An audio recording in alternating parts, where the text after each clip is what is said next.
24/7 Sports. Hi, Brian. Got a chance to see a lot of true freshmen play. A guy like Caden Curry, what do you see his role being going forward?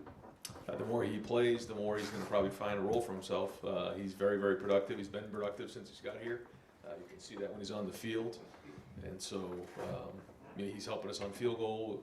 He's helping us in some special teams areas as a backup. But to see him get in the game was great. And anytime those young guys can play, they learn a lot. So good start for him. On the offensive line, how are you feeling there? Both starters, depth, just how are you feeling after 2 games with your O-line? Okay. Yeah, I think that there's some good things going on. We still are nowhere we need to be, but I think you can see there's been growth there, and there's been a lot of good things. And the way they're running the ball is much better, but we still got a long way to go. Fourth row right, Tony Girdman, Buckeye Huddle. Ryan, your assessment of Tommy Eichenberg so far as a leader of the defense? Solid. You can tell he's playing fast. He's productive. He and Steele both last week I thought were very productive, and they're running the defense at a pretty high level right now. So that's good. Again, only 2 games in the system, so long way to go again. But I think that they're seeing it through the eyes of Jim, which is important. How well do you know Jason Candle? I know him pretty well, actually. Yeah, very, very good coach. He and I have spent some time together during camps and just, in the coaching circles. And he's a very, very good coach. You can tell his teams are always prepared. He's got a good team again this year. So, all you have to do is look back to last year, the way that they played in South Bend. And with the transfer portal, they've added some nice pieces. So he runs a great program, and he's got some good players, and he's got a really good staff. Let's go deep left, Brendan Gulick, Buckeyes Now on Sports Illustrated. Coach, I know everybody kind of saw what happened to Notre Dame and Texas A&M and Nebraska. I'm curious, as you think about like the level of attention to detail with your guys as they're prepping for games that aren't conference games, how pleased are you with the way that guys are not missing little things as you get ready for non-Power 5 teams here? I'm very critical. There's some things that I think we need to clean up in those areas. One of the things that we've talked about is it really doesn't have anything to do with the team we're playing. It doesn't. It has everything to do with Ohio State. We're Ohio State. We're Ohio State. Doesn't matter who we're playing. And so it's about the process. It's about the way that we play. I tried to explain to them the other day, if you go out and maybe listen to the best pianist in America, you wouldn't go to a bar and expect them to be terrible, or taking the night off, or if they're playing at Madison Square Garden, all of a sudden it changes. It's the same way with us. Like, it doesn't matter what the stage is. It doesn't matter what's going on. We only have 12 regular season games, and in football, the rest of the stuff that goes on doesn't mean anything. What matters is when you play in that game, and that's where the competitive stamina focus has been in the off season, and it continues to be moving forward. So we did some good things last week, but we still got a long way to go. A couple games in, and I know you've got a couple games to evaluate on tape. You had a chance to play a little bit of depth in the fourth quarter last week, but in terms of developing younger guys, just in general, how much more prepared do you think your second and third string guys are, even if they haven't gotten playing time? How much more prepared are they now to be able to get in the game where you guys won't miss a beat? We're getting there. Last year we had starters who weren't ready, so forget second and third string. But there are some guys in the program with a lot more experience than we had last year in all phases. The younger players, the freshmen, whether it was COVID or some of the things that have gone on during their high school career, they need to get on the field and play more. But they're learning, and a lot of them are overwhelmed right now with everything that's going on. So many of those guys, for all of us, we're back to normal, quote unquote. What's normal for an 18-year-old who spent a year or so in COVID during high school? And so they're still trying to figure it all out, and they're doing good. But some days are better than others, and the more they get a chance to play, the better we're going to be, and the more we can build our depth. But for the older guys, I think they're doing a solid job. Right in front of them, Jacob Bench, the Lantern. Yeah, hey Ryan, just want to ask you about Jackson. Do you have any sort of update? How is he progressing through just the rehab process? Yeah, he's further along than he was at this point last week, and we're going to expect him to play this weekend. We'll see how this week goes. But like I said, we're going to only put him in the game if we feel 100% sure that he's ready to roll. But we're expecting him to play. Gotcha. And you were talking a second ago about preparing for non-conference games. When it's an in-state opponent like Toledo or etc. Just what sort of emphasis do you have on maintaining that success and standard against in-state programs? Because it's been a while since your team's kind of fallen to an in-state opponent. Yeah, I mean, there's a lot of great football in the state of Ohio, and we all take a lot of great pride in that. So when you play somebody from your own state, you know, it's a strange feeling. But you know, Jason does an unbelievable job. Toledo has a very proud program, and so do so many in the state of Ohio. Luke does such a great job at Cincinnati. So I think we're all proud of being from Ohio, and you know, the high school football in the state of Ohio, all promoting that. So when we get together to play on the field, it should be a great night. Fourth row middle, Pat Murphy, 24/7 Sports. Brian, I know penalties are something you addressed after Notre Dame. It happened again this weekend.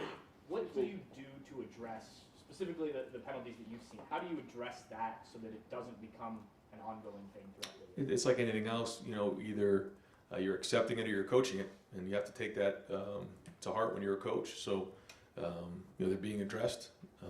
You know, we have our ways of doing that, and you know, that's not going to be accepted moving forward.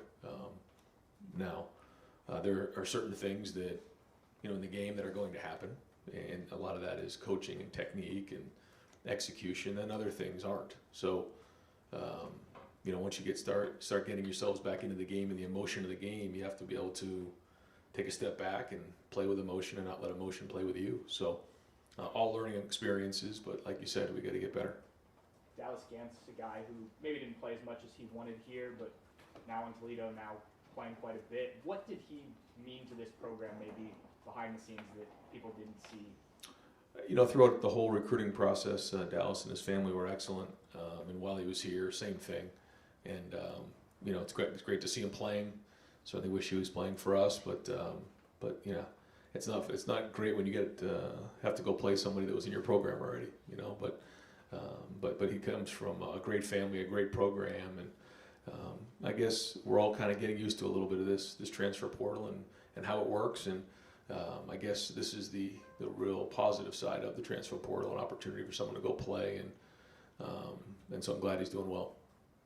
Go deep into the back, Jeremy Birmingham. Ryan. Right. I'm well back here.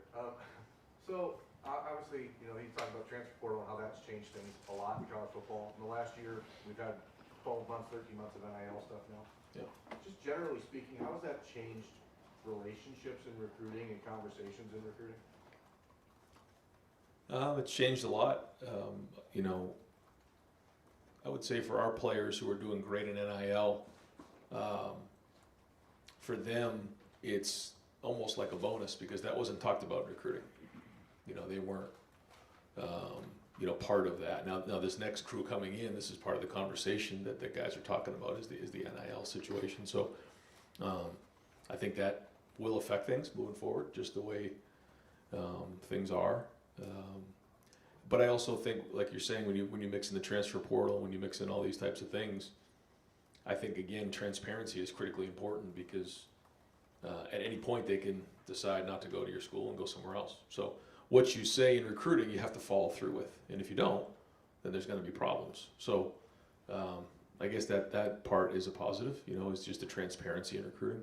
And again, in just a general sense, are you hearing more of that conversation from recruits or from parents and what Urban would call third uncles and that kind of stuff? I mean, how do you balance that out? Oh yeah, I would say all of the above.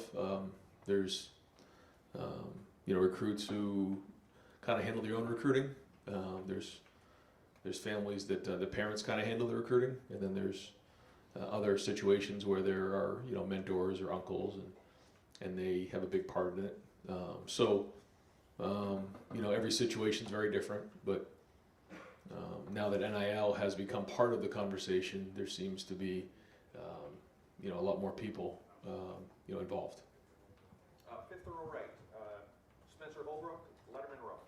Ryan, you've already touched on Jackson Smith and Jigbo possibly coming back, but not that him getting hurt was any sort of blessing, but to see Emeka step up now, Right. It seems like you've got to get him the ball even when Jackson gets back. Is it kind of a blessing in disguise now? Yeah, I mean, we're a different team when Jackson's in there. There's no question. But to your point, I think that we've had to, you know, have some other guys step up and figure a few things out. And I think that has been good for the longevity of the offense and the depth of the offense. So, we can't wait to get Jackson back, but it has allowed an opportunity to get some guys out there and kind of build some packages. I know you love when we ask about throwing the ball to the tight end, but Cade Stover's already caught 5 passes or 6 this season. Is there a more concerted effort by CJ, by you guys, by Kevin to get him the ball, add another dynamic to your offense? You can see the play he made. I mean, he looked great on that route, and he's been strong, and that's what we're seeing in practice. And Cade's a weapon for us, and we know with the strength of our receivers that we're going to get him in a lot of one-on-one situations. And so he is another weapon for us, and yes, it's good to see him get some catches, and hopefully we can keep building on that for him.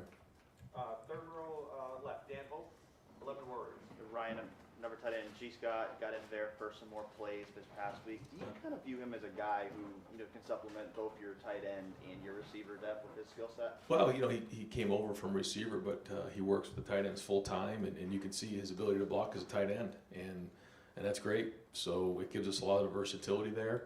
And each of those guys give us a different skill set, which allows us to adapt in game, which is what happened last week. And I thought what G brought to the table really helped us in that game, as they were going from 3 down to 4 down. I don't know how they viewed G, but it looks like they viewed him as a receiver, and then we lined him up as a tight end, and we didn't really see any more 3 down, drop 8 for the rest of the game, which is great for G. And so now we can build on those types of things. Yeah. And with Denzel Burke, he had a couple penalties, gave up a big play, came out of the game for a while. So how do you kind of feel about how his season has started and how he can bounce back from those things? I mean, Denzel's very, very talented, and you guys see what he's capable of, and I think that he's going to keep working to get better, and he certainly has some plays he wants back, but we're all confident that he will, and he's ready to make those plays. But at the same time, he's got to identify what those things are that got him jammed up on those plays, and make the adjustments from there. Right in front of him, Stephen Means, Cleveland.com. Ryan, it's kind of weird way to ask this question, but the touchdown pass to Mecca, the route he ran, was that kind of similar to what you guys did with Chris against Wisconsin in 2019 at all? Yeah, similar. Yeah, I would say so. A little bit different. That was in a 3x1 set. This was a 2x2, but yes.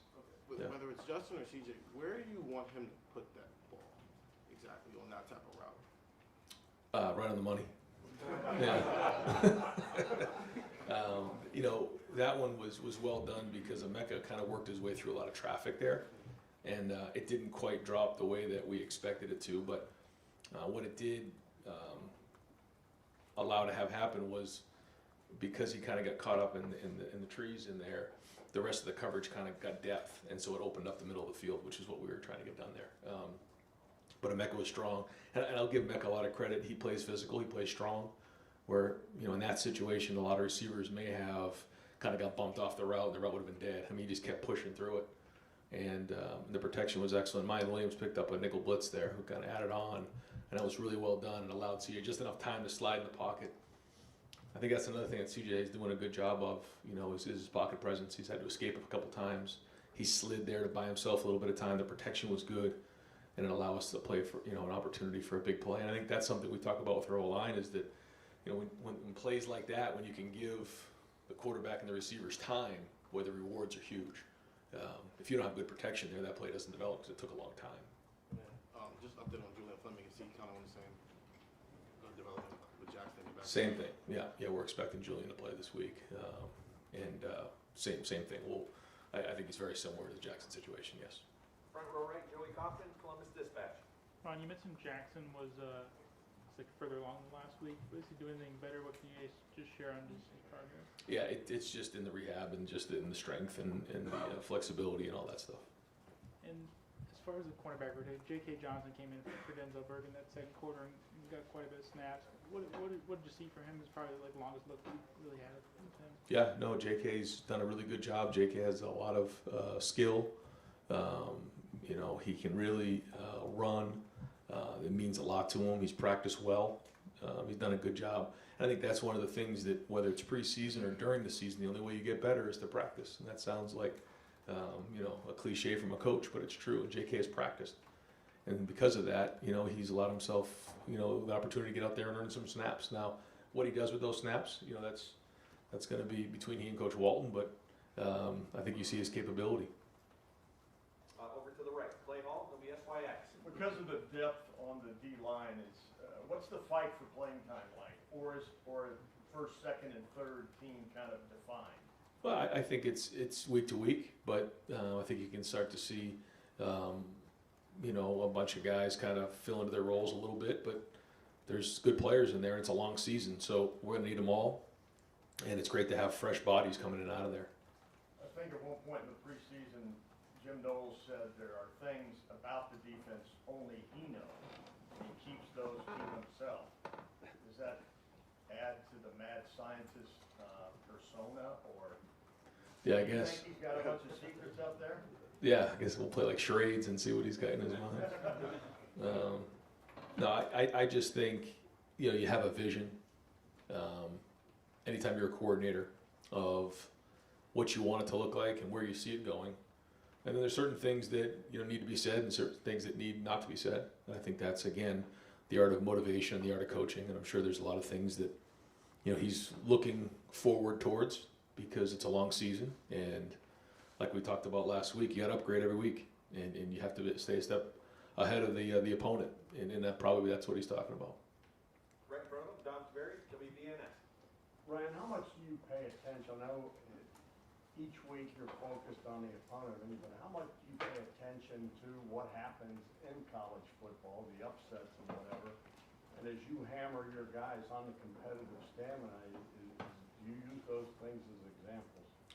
Well, when you have a noon game, there's nothing better than being home at about 4:30, 5 o'clock, and then just sitting there and watching the games and watching some of the other coaches and teams have to go through what we go through.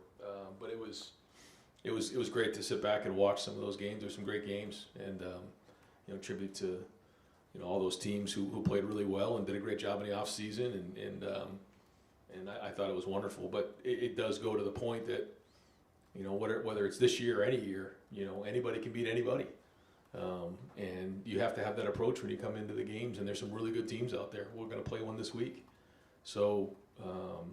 Do I look at the rankings and all that? No, because that doesn't matter. We have to keep winning. But at the same time, we do watch to see what's going out there, trends, what's going on along the college landscape, how teams are, and what are the strengths and what's going on offense, defense, special teams. So yeah, we're always looking at those types of things. As you look at Toledo, what jumps out? Well coached. First off, good players, good skill. A couple really good guys defensively up front. They've upgraded in a couple areas with the transfer portal, and a team that will come in here and play really hard. They're not going to come into Ohio Stadium and be intimidated at all. So I think you combine all those things, you got a really good opponent. Front row right, Austin Ward, Rivals, 97.1 The Fan. Ryan, you didn't seem all that concerned after the game about Mike Hall. Did the evaluations Sunday and Monday bear that out with him? It did. Kevin Wilson kind of joked midway through camp that he thought Mike Hall was the best third-string defensive tackle he had ever seen. When did you start noticing that he was going to be a key part of this for you? Yeah, I mean, in the preseason, you could see what he was doing. He was very disruptive, and you really have to earn your way here. You don't just get thrown into it when you have some guys who, have been here for a little bit longer, and so you have to earn your time. But at the end of the day, the best players play, and he's been very productive. I think he's got 5 TFLs maybe in the first 2 games, and so if he can keep building on that, a lot of good things are going to happen. But I think across the board, there's a lot of good guys, guys who played well up front, and we got to keep building on that, keep growing on that. I think Ty Hamilton, I think Larry said had his best games to date, so that was good, and you're seeing a bunch of guys get in the backfield and make plays. What did you think about the way Perry and Josh Proctor managed that situation in week 1 and the way they got through to week 2 and the bounce back? It's similar to what we were talking about, where when you're on the field, you gotta play well, and it's very competitive here. And unlike last year, we have some more experience to go back on, and Josh is gonna play, but just like any position, you got to produce, you got to play well, and certainly I know he wish he had that first play back and maybe a couple other ones, but he and Perry are working hard to make sure that he's playing his best football right now, because that's the goal. And But we have some good guys back there, so it's very competitive. Fourth row right, Cameron Teague, The Athletic. Ryan, Trevion and mine are pretty much split in carries right now. Kind of just your evaluation of their game through the first 2 games, and how much does that open up what you guys can do offensively when, if you need to lean on them late games, I mean, they can wear down a defense. That's very important. It's the balance that we're talking about, and I think it's gone about the way that we expected. If you're starting to lean on one guy too much, then that can hurt you late in the season. So, we want to kind of split those carries the best we can and keep them fresh week in and week out. But they're running hard. They're running violent, and we need to continue that. We have to continue to take care of the football, number one, and protection's been solid for the most part. On mine, his development from last year to now, has it been about on par what you expected from him right now? He's ahead of where I thought he would be. If you said, where do you think mine will be 6 months ago? I thought he had a really good spring. I thought he had a really good preseason. And because of that, he's playing well. Second row right, Bill Landis, Rivals. Ryan, when you get young guys in at the end of the game like you were able to this week, is that more about just, you just want to get them on the field so they can get used to what it's like, or as a coaching staff, how much stock do you put into like a guy like Caden playing the way he did when the game's, it's out of hand? I'm sure the other team is tired of getting, run over for 4 quarters. Like, is that still meaningful for you guys? Do you try to assess whether or not a player can help you moving forward? 1,000%. Yeah, I think that's everything. It's like when you step on the field, what do you do? Are you doing your job? Are you producing? Are you doing the things that we've done in practice? And it doesn't matter what the score is. It shouldn't matter, and especially for a young player with an opportunity to get out there and show what he can do. And if they go out there and they do it, then usually pretty early if they can handle just everything that's going on. Because in a game, there's a lot to process. Sometimes in practice, it's very segmented.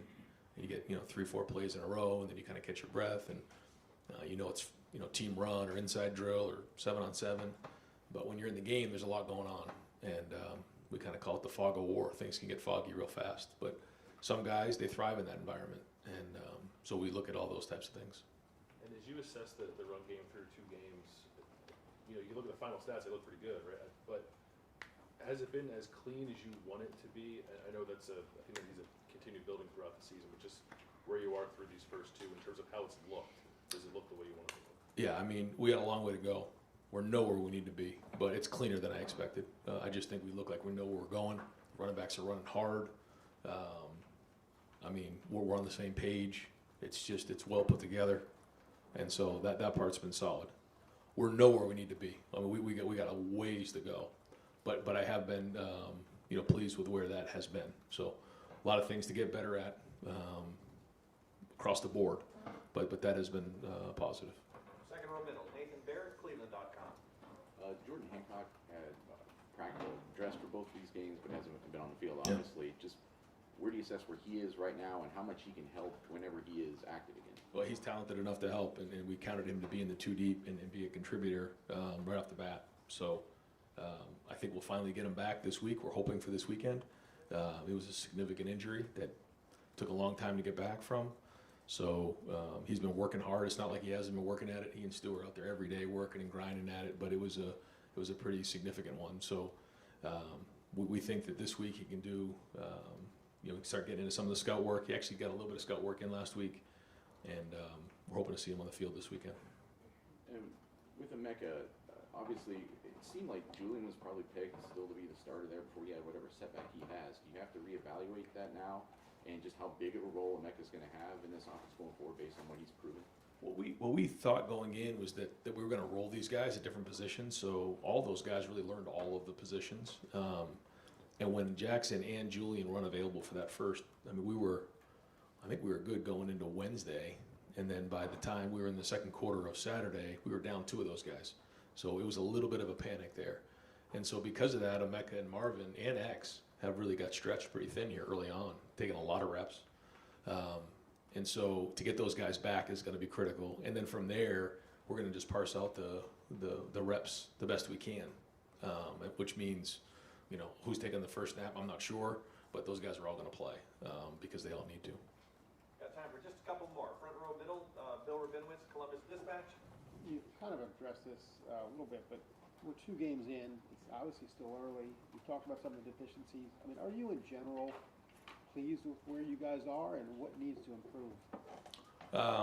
I wouldn't say I'm pleased because I just we have to continue to have that edge and make sure that we know that we're nowhere we need to be. I mean, it's good that we're 2-0, but we got to keep growing and keep have that edge to us that we got to improve ourselves every week. So areas of improvement. Certainly the penalties is one thing that's ridiculous. So we got to get that fixed. But across the board, I think it's just everybody and everything. I don't think it's one thing that's glaring. I'm certainly we could sit down and probably identify 3 or 4 things, but without getting into that, I just think everyone has got to improve. The coaching's got to get better, the execution's got to get better, the pad level's got to get better, and the only way to do that is to practice, and then your test is on Saturday every weekend, and again, it's regardless of the opponent. And the defense has obviously played well out on the 1 touchdown. Surprisingly, no turnovers. Is that something that's a concern, or is it kind of like those things going to happen in waves? I thought that was unique too. I was thinking about it the other day, but if you start saying something like, hey, we need to start creating turnovers, then all of a sudden you start going away from your fundamentals and you start to try to force things. And I got a feeling those things are going to happen for us because we are very disruptive now. Haven't created any turnovers, but have created a lot of TFLs and a lot of sacks, and so I think that's been good. And the turnovers are going to come. And final questions, front row right, Tim May, Letterman row. Ryan, if I was going to put together a clinic film on 4 different touchdown passes a guy could throw and show patience and/or accuracy, etc., it would have been the 3 to Marvin and the 1 to Egbuka. Where do you come down on that and standpoint? What is that just showing you about the versatility, not only of your quarterback, but like you talked about earlier, his patience? Yeah, I didn't think of it like that until you just mentioned it, but I think it's a really good point. And really the one that they called it incompletion on Marv was really well done in the red zone. He went to the second part of that read and really put it, we call it down and dirty, right in his belly. And then, we didn't come down with it, but no, I think that's good. Do I think, by any means is CJ where he needs to be? No, he's got to keep growing and keep building, but it was good to see him get into a rhythm and make a lot of those different throws, like you said. Movement's been good down the field. It was really good yesterday or on Saturday. So yeah, it was good to see him play like that, and then also get into the rhythm with some of those younger wide receivers. And I thought the game slowed down for Marvin in the second game. You could just see just the depth of the routes, the timing of the routes, everything just seemed a little bit more in sync. And we got to keep growing on that. So. I know you watch the whole game film, or you watch the defense the next day, right? Right. So, give me one defensive play that just stood out to you. I'm not looking on the bad side. I'm looking on, maybe I'm throwing one out there, the Mike Hall sack on 4th and 1, where they're still in the game, whatever. He beats the guard to the left and uses him like a turnstile, turns right into the quarterback. I mean, that's a game changer, whatever. Just what was your take on that? Yeah, no, that was great, and he's been like that, and that was good. Big time play, and I guess that's a turnover there when you get his turnover on downs, right? But I liked when we came out of the half, we scored, we got a 3 and out, and on the 3rd down play, we executed that 0 blitz, and Steele got home for the sack. We got the thing around midfield. 2 plays later, we scored another touchdown, and then we flipped the score with 14 points. And actually, defense came back and got another 3 and out, and we didn't score on offense the next time. That we could have flipped it 21 points in probably about 6 or 7 minutes. And so that part was good, but you can see what we're capable of. Great, Coach. Thank you very much. Thanks.